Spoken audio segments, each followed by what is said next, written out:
ay rated SPG. Striktong patnubay at gabay ng magulang ang kailangan. Maaaring may masiselang tema, lengguwahe, karahasan, sexual, horror o droga na hindi angkop sa mga bata.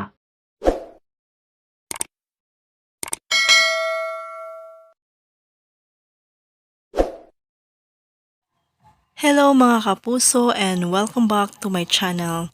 Nandito naman po ako para maghatid sa inyo ng ating aabangan sa House of Lies. Pumukas na nga ang katotohanan at nagkakagulo na nga ang pamilyang Torrecampo.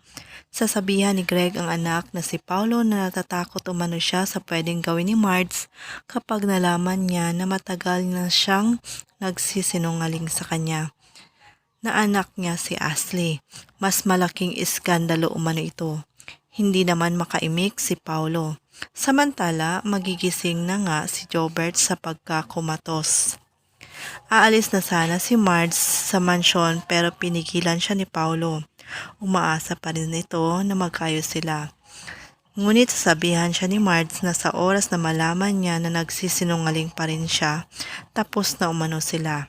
Aaminin na kaya ni Paulo kay Marge na anak niya si Ashley? At ano naman kaya ang magiging reaksyon ni Marge? Matatanggap niya kaya ito o tuluyan ng magkipaghiwalay sa asawa? Kabang-abang din guys dahil masusunog nga ang mansyon ng mga Torrecampo. Ito na kaya ang simula ng pagbagsak ng kanilang pamilya? Abangan! Maraming salamat po sa panonood at naway gabayan kayo ng Puong May Kapal. God bless!